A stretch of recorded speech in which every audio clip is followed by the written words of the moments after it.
Hoy vamos a conversar con Marisol Gacé. Vamos a hablar de teatro, de sus maestros y de una experiencia social increíble. Yo soy Julián Andrade. Acompáñenme.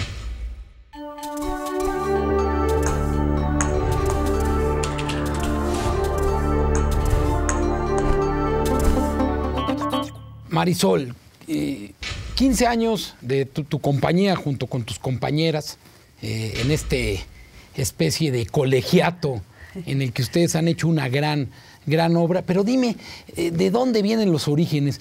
¿Quiénes serían, si me lo pudieras decir rápidamente así, a bote pronto, sus grandes referentes?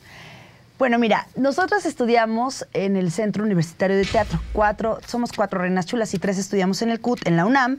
Y Ana Francis estudió en la Escuela de Margules también. O sea, son 5 años muy rigurosos. La UNAM y Margules, que no está mal, ¿eh? La UNAM y Margules. No está mal. Yo tuve maestros maravillosos como José Antonio Alcaraz, Tito Vasconcelos, bueno, muchos que me inspiraron. Raúl Cermeño, extraordinario maestro de actuación.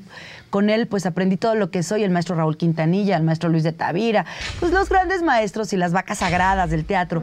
Y algo que yo siempre sentí es que como que no acababa yo de estar en la escena, ¿no? Con cualquier escena, una escena de realismo norteamericano, con Clifford Odets o con Tennessee Williams, claro, pues tenías que apropiarte de él y estudiar la escena y todo. Pero cuando yo encontré al cabaret, que además fue en mi 3er año, que tuvimos la gracia y la fortuna de tener al maestro José Antonio Alcaraz, él dirigía en ese momento zarzuela en España todo el tiempo y regresaba y hacía espectáculos de cabaret y se volvía a ir y regresaba. Y entonces nos montó un espectáculo maravilloso que se llamaba La Oveja Negra, de Augusto Monterroso. Y nos pidió que escogiéramos un cuento y a partir de ese cuento leer el periódico y mezclarlo. Para mí fue una cosa muy extraña, porque dije, bueno, ¿y por qué el periódico? Bueno, está bien, pues el periódico. Y fue como... Pero además me divertí tanto en el proceso y fue tan gozoso que dije, bueno, creo que sí me gusta mucho hacer esto. Y él me decía, tú tienes que hacer cabaret, tienes que hacer farsa política. Encontró desde el primer una vocación. día me decía el malvado, yo así, no, yo quiero hacer tragedia, quiero ser Julieta Gurrola, cortarme las venas, ay, sufrir en el escenario. Y me dijo, vele buscando por ahí, ¿no? Vele buscando. Y entonces me manda un día con Tito Vasconcelos y me dice, Tito, te va a dirigir tu escenita, te va a maquillar. Pues yo llegué en tanto estudiante de actuación, sin maquillar, con la colita y los pants del ejercicio acrobático. Y Tito me puso un vestido de bolas español y me hizo Sarita Montiel. Me maquilló. Casi me muero cuando me vi al espejo. ¿No soy yo o qué? No, fue brutal, porque me puso pestañas postizas, una peluca negra con un chongo, unos claveles, un vestido español con bolas. Y cuando me vi al espejo, después de haber estudiado a Clifford Odets, dije, claro, Clifford Odets se va a la fregada. Y quiero eso. Yo quiero hacer esto toda la vida. Y entonces él me dirigió y hice un espectáculo. Y además, todo el concepto de lo que teníamos del teatro nos lo rompió, porque además nos volteó el escenario. La gente estaba en el escenario sentada y nosotros dábamos la función en las butacas.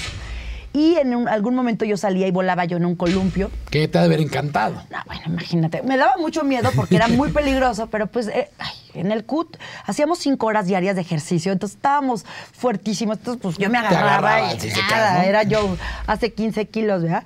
Pero, y fue una escena maravillosa donde además la gente se empezó a reír muchísimo. Después de estar pues casi 4 años en la tragedia y con Beckett y claro, los grandes autores, evidentemente, con Chekhov. Que también son parte de una formación es el proceso, que necesitas, exacto, ¿no? Y es el proceso que necesitas también para entender el escenario y entender los tiempos y el timing. Entonces, bueno, a partir de hacer La Oveja Negra, tuvimos una gira en Colombia y fuimos como a 26 pueblos en Colombia de un mes. Y la gente también se reía muchísimo porque, bueno, Augusto Monterroso, pues es universal. La risa y la crítica social, pues es universal. Y de regreso me dijo, ¿te quiere Tito en un espectáculo? Fui con Tito y empezamos a hacer un espectáculo que se llamaba Mamita Querida. Y ya, ahí fue mi fin. Dije, ya no quiero volver a hacer teatro. Teatro en el sentido clásico. Teatro en el sentido clásico. Un teatro que además... Incluso tengo todavía esa sensación. Me pasa mucho que ahorita voy al teatro y lo que veo, por ejemplo, la Compañía Nacional de Teatro, que veo a los mejores actores del mundo, sin duda alguna, haciendo de Árbol 3, haciendo espectáculos que van 5 personas, o sea, estamos 5 personas en el escenario, en las butacas, y ellos están 14 en el escenario con una producción de 5 millones de pesos. Y es inaudito. La verdad yo creo, Julián, que eso no podría ser, ¿no? Es que a lo mejor tiene que haber ahí una reformulación, ¿no? Yo Como creo que dices, sí. es no pelearse con el éxito, sino ver por qué existe. Y no hablo de falta de talento. No, son, porque como dices tú, de los más talentosos. yo creo que son, de es verdad, quizá el modelo, ¿no? es el modelo y es hacer una obra carísima y volver a usar, bueno, hasta Tavira sacaba el caballo y el puerquito que se le murieron y tuvo denuncias y fue una cosa terrible, ¿no? Por concebir el teatro yo creo que de otra manera. Bueno, era otra época, era la época de grandeza teatral, que ¿no? sigue.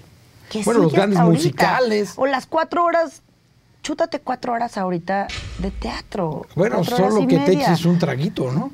Y no hay Creo. traguito. Porque No, en cambio en el cabaret sí. En el En cabaret cabaret sí. sí. Y dura cuando mucho No. 1 hora 40. Y ya cuando acaba quieres más cabaret. Exacto.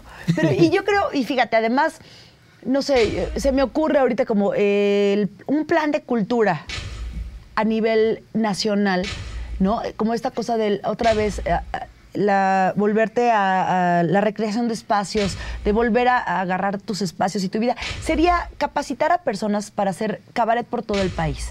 O sea, tú llegas con alguien que no es actor o que no es actriz y le puedes ayudar con simplemente qué punto de vista tienes con la información de hoy. ¿Y tú qué tienes? Bueno, pues vamos a hacer una canción, nos improvisamos algo y haces un espectáculo. Y yo creo que eso... Además eso tú lo haces muy bien. A mí me encanta. Y bueno, claro, llevo 15 años haciéndolo y quiero cada año hacerlo mejor y quiero hacerlo muy divertido y gozoso. Y bueno, evidentemente además hemos estudiado mucho sobre el asunto de derechos sexuales, derechos reproductivos, derechos humanos. Y esa es una línea que no voy a dejar de estudiar nunca. Me interesa mucho la equidad de género, me interesa mucho hablar sobre violencia, me interesan mucho las mujeres de este país.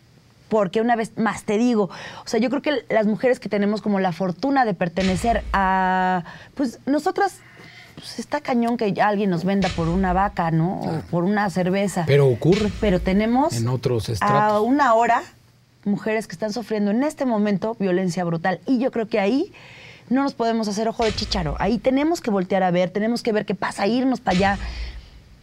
Y otra vez, y regresar al humor. Yo creo que, porque además nosotras al principio, después de esta maravilla de entender qué era el cabaret, las Reinas Chulas nos fuimos uniendo por distintas maneras, de distintas formas muy azarosas y muy maravillosas, y al final terminamos haciendo un maravillosísimo proyecto que fue el que nos abrió los ojos, la vida y el cambio radical en nuestra forma de hacer teatro, que fueron unos empoderamientos a mujeres indígenas y campesinas por todo el país.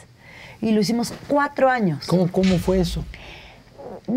A partir de un proyecto que Jesús A. Rodríguez metió cuando era IMSS Oportunidades, había un hombre muy maravilloso que era el director en aquella época, que además era fan, nos iba a ver y nos amaba y decía, oigan, quiero replicar este modelo de lo que están haciendo en el escenario, pero por todas las comunidades del país. Entonces nos llevó, así lo primero que fuimos fue con las tarahumaras en Krill, Chihuahua, y viajamos por todo el país hasta Yucatán con las mujeres mayas.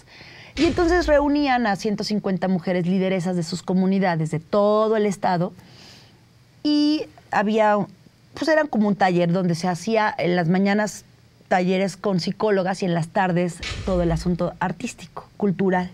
Y entonces en las mañanas ellas tomaban su clase de autoestima, toma de decisiones, comunicación clara y directa, proyectos productivos, cómo ganar más dinero, qué hago con el marido borracho, con mi hija que no puedo darle escuela. Todo eso era fuertísimo. Y en la tarde hacíamos con ellas, les actuábamos nosotras, hacíamos como... No eran exactamente psicodramas, pero hacíamos como la historia de una mujer que quería cambiar y no sabía cómo y no tenía como las herramientas necesarias. Y yo hacía una abuela. Y bueno, evidentemente fuimos entendiendo la dinámica pues a partir de estar ahí 4 años. Fue mucho tiempo, fue mucho trabajo. Algunos momentos fueron realmente maravillosos y otros yo me quería suicidar. O sea, de repente, porque nosotros nos metíamos a los talleres también, pues para ir escribiendo qué ibas a decir a la hora que la gente narra su historia. No sabes. O sea, cosas inenarrables que yo no imaginé que existía, ¿no? Así, la violencia, el sentido de la violencia, las historias de las mujeres perdiendo a sus hijas y con sus hijas desaparecidas, violadas, torturadas. Y a partir de ahí, yo creo que cambiamos radicalmente el escenario. O sea, el humor que íbamos a hacer, por dónde iba a partir, cómo podías hacer humor con noticias tan terribles y tan tremendas. Por supuesto, sin burlarte nunca de las víctimas. Es hablar claro, tiene que ser un enfoque fino. Fino, y irte hacia los tiranos y dónde está y cómo vamos a mover esto. Y claro, la diversión sobre la historia y babosadas y cosas como para perderte un poco con el sentido. Hay un mensaje claro, ¿no? Exacto, y regresar. Y bueno, las mujeres se morían de risa y al cuarto día ellas actuaban. ¿Y actuaban bien? Y actuaban bien, eran maravillosas y luego hacían coros y hacíamos música. Y el último día pues era como la conjunción de todo el aprendizaje junto con las psicólogas, las sociólogas que estaban de la mano, pues con mujeres que habían sido violentadas, pero el asunto era replicar ese taller. Regresar a sus comunidades. Ellas regresaban a hacerlo. Regresaban a hacerlo. Y entonces, bueno, eso les daba también a ellas un empoderamiento especial. Imagínate darles manuales a todas las mujeres de cómo vamos a cambiar nuestra comunidad, cómo le vamos a hacer para tener más dinero, qué proyectos productivos vamos a hacer. Y hubo un seguimiento como de 3 años donde se veía cómo iban cambiando las poblaciones a los 3 meses. Y había unos resultados increíbles. En Veracruz me acuerdo que había una de las comunidades más pobres del país.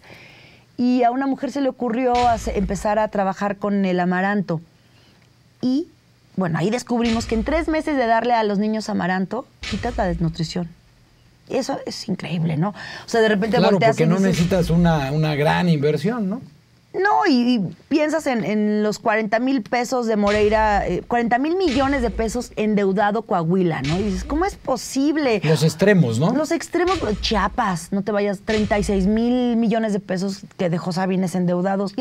Es imperdonable, ¿no? Tendríamos que de veras apresarlos a todos, esta bola de ladrones, y decir, no podemos trabajar con eso, porque si unas mujeres que se reúnen y hacen barritas de amaranto y le quitan la desnutrición a su pueblo, ¿a poco no lo sabrán estos cuates?